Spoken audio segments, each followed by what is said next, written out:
మా పువ్వు గుర్తు 13 ఎలక్షన్లు వచ్చే సోమవారం కోటండి మోదీ గారిని గెలిపించుకున్నాం అందరూ. మరి చెప్పండి అందరికి తెలిసిన వాళ్ళకి, ఎడ్యుకేటర్స్ అందరూ చెప్తారు. పువ్వు గుర్తు మన మోదీ గారు వచ్చిందా first vote, should be the best vote.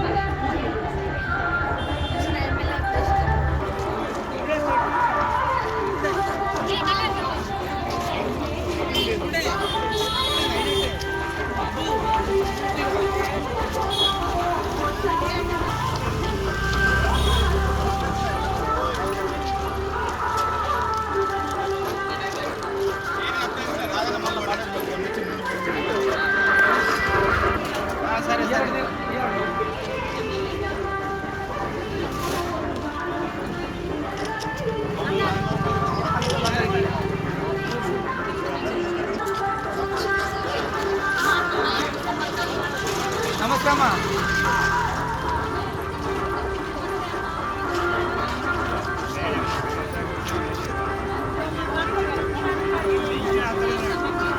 Kamalam गुर्तुके, कमलम गुर्तुके, फिर एक बार मोदी सरकार, फिर एक बार मोदी सरकार. राणा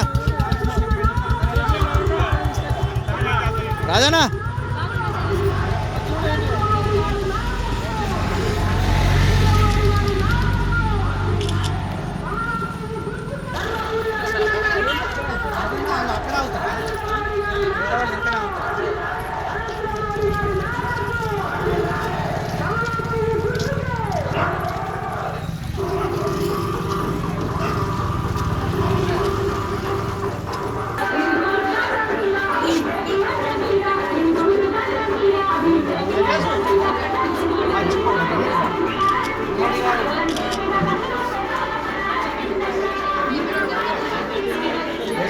మూడోసారి కావాలి మంది.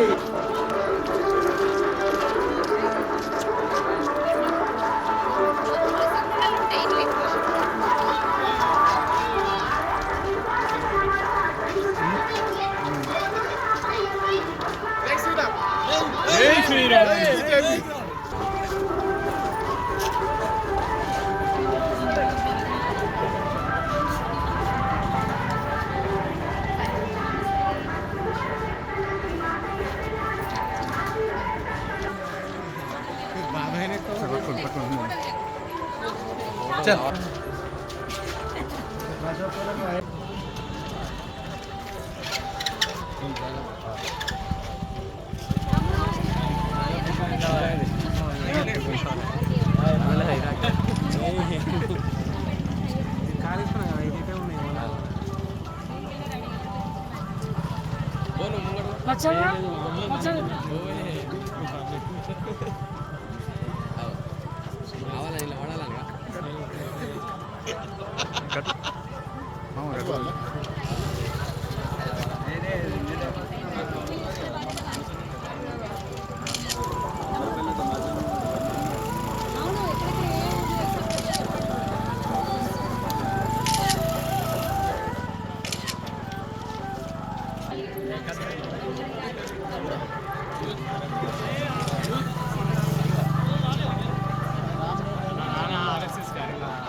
అన్న కూర్చోమని అక్కనే రమణానా రమణానా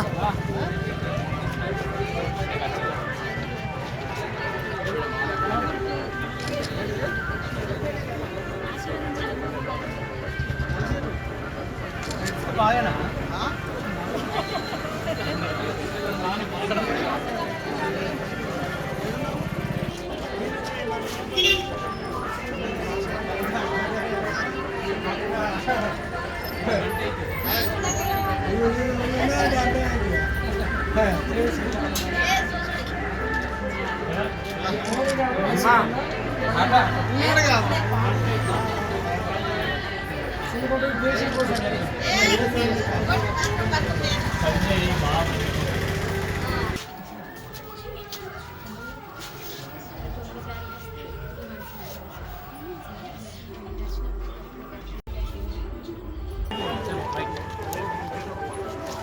నమస్కారం. బాగానా ఎన్ని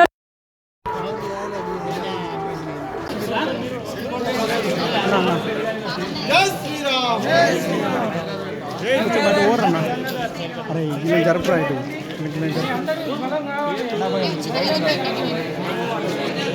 కొంచెం అన్న ఏంటో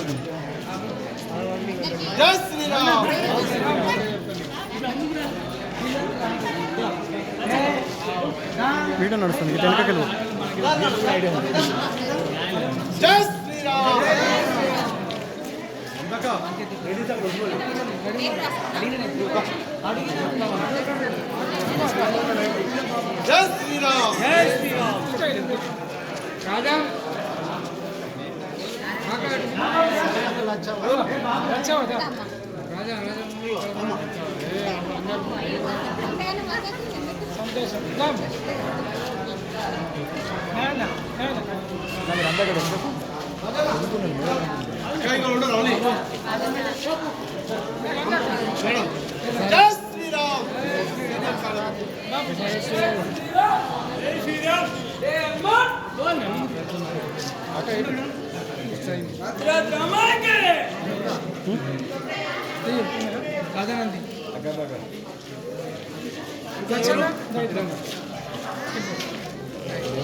లక్ష్మణ జానకి జై బోలో హనుమాన్ కి రామ లక్ష్మణ జానకి జై బోలో హనుమాన్ కి కమలంపు గుర్తుకే కమలంపు గుర్తుకే నరేంద్ర మోడీ గారి నాయకత్వం నరేంద్ర మోడీ గారి నాయకత్వం రవీంద్రనాథ్ గారి నాయకత్వం రవీంద్రనాథ్ గారి నాయకత్వం జై శ్రీరామ్ జై శ్రీరామ్ రామ లక్ష్మణ జానకి జై బోలో హనుమాన్ కి రామ లక్ష్మణ జానకి జై బోలో హనుమాన్ కి భారత్ మాతా की जय भारत माता की जय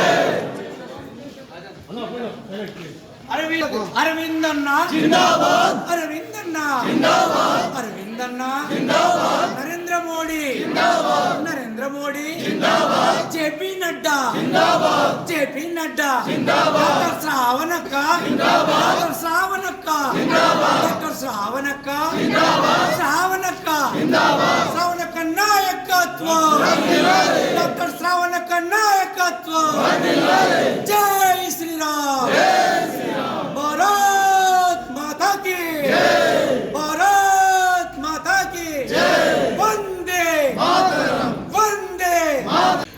ఈరోజు జగిత్యాల పట్టణంలోని 10వ వార్డు 23, 24, 25, 39 వార్డులలో బీజేపీ ఇంటింటి ప్రచారం ఇంటింటికి బీజేపీ కార్యక్రమాన్ని నిర్వహించడం జరుగుతూ ఉంది. అదేవిధంగా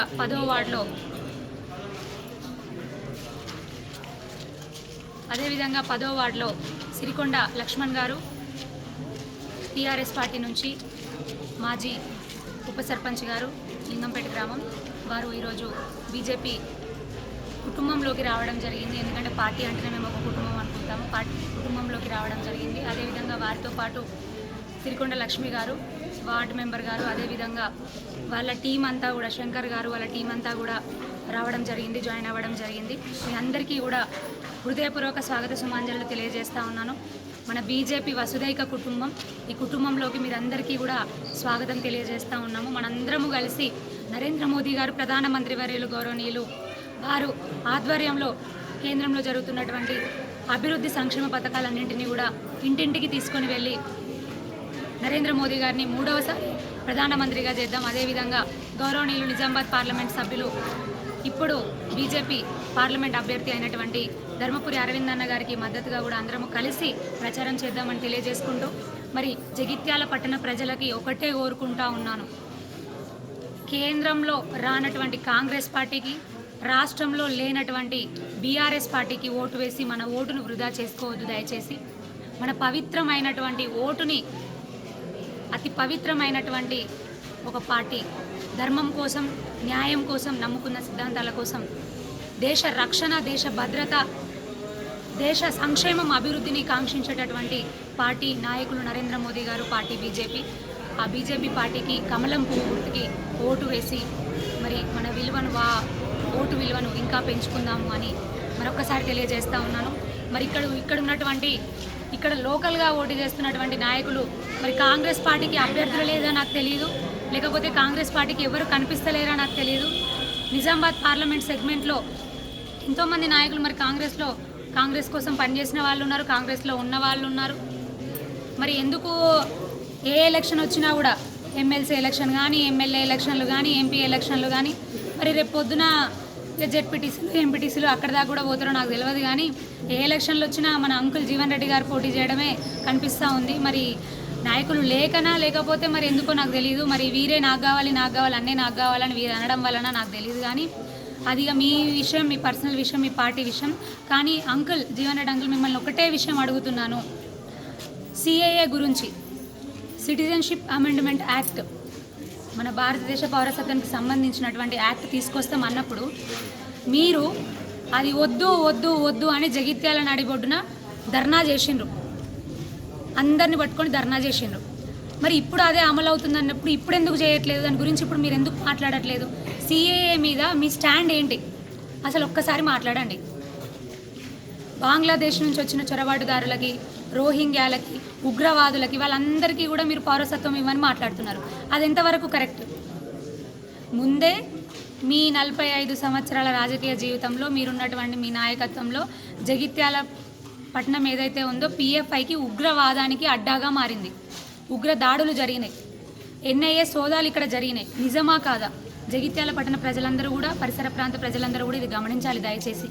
అన్ని వర్గాల వాళ్ళు, మేధావి వర్గమైన అన్ని వర్గాల వాళ్ళు కూడా, మహిళలు కానీ, యువతులు కానీ, బడుగు బలహీన వర్గాలు కానీ, మేధావి వర్గాలు కానీ, విద్యావేత్తలు కానీ అందరూ కూడా, కానీ మీ రాహుల్ గాంధీ కానీ మీరందరూ కానీ దాన్ని బ్యాన్ చేసిండ్రు, వెళ్ళొద్దని తీర్మానం చేసుకున్నారు. ఎందుకు చేసుకున్నారు? మరి మేము హిందువులమని చెప్పుకుంటున్నప్పుడు మీరు హిందువులు అయినప్పుడు మరి అది ఎందుకు పోతలేరు అక్కడికి? ఎందుకు ఆ ప్రారంభోత్సవాన్ని మీరు బ్యాన్ చేసుకున్నారు? అదొక్కసారి మీరు సమాధానం చెప్పాలి వీళ్ళకి. ఎందుకంటే ఇప్పుడు నరేంద్ర మోదీ గారు ఏ పథకం తీసుకొని వచ్చినా అందరినీ కలుపుకొని పోయే పథకం తీసుకొని వస్తున్నారు. ఏ సంక్షేమ పథకం మీరు కేంద్రం నుంచి చూసినా, ఫ్రీ రేషన్ బియ్యం కానివ్వండి, కరోనా అప్పుడు వ్యాక్సిన్లు కానివ్వండి, ఉపాధి హామీ పనులు గ్రామీణాల్లో జరుగుతున్నాయి. ఇక్కడ జరిగేటటువంటి రోడ్లకు కానీ, డ్రైనేజీలకు కానీ ఫండ్లు కానివ్వండి, కేంద్ర ప్రభుత్వం నుంచి 80% ఫండ్ అక్కడి నుంచే వస్తుంది. గ్రామీణంలో అయితే 90% ఫండ్. ఎలక్ట్రిసిటీ బుగ్గల కానుంచి, లైట్ బుగ్గల కానుంచి, రోడ్లు, డ్రైన్లు, చెత్త ట్రాక్టర్లు, మన పారిశుద్ధ కార్మికులకు జీతాలు, ఇవన్నిటికీ కూడా, లైట్లకి, నీటికి, వీటికన్నిటికి వస్తున్నటువంటి బిల్లులు కానివ్వండి, కరెంటు బిల్లులు కట్టేది కానివ్వండి, అన్నీ కూడా కేంద్రం నిధుల నుంచే. మరి ఇవన్నీ కూడా జరుగుతున్నాయి కదా. ఎక్కడైనా నరేంద్ర మోదీ గారు వివక్ష చూపించిండ్రా? కేవలం హిందువులకు మాత్రమే, కేవలం ముస్లిం మాత్రమే అని వివక్ష ఎక్కడైనా చూపించిండ్రా? మీరు కేవలం ఓటు బ్యాంక్ రాజకీయాల కోసం రెచ్చగొడుతున్నారు కొన్ని వర్గాలని. దయచేసి అది మీరు మానుకోండి.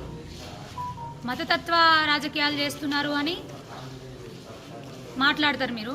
మరి మీ బాస్, మీ రేవంత్ రెడ్డి గారే ఎక్కడికి పోతే అక్కడ దేవుళ్ళ మీద ఓట్లేసుకుంటూ ఓట్లు అడుగుతున్నారు. మరి దాన్ని ఏమంటారు? ప్రజలందరూ ఇది గమనిస్తలేరు అనుకుంటున్నారా?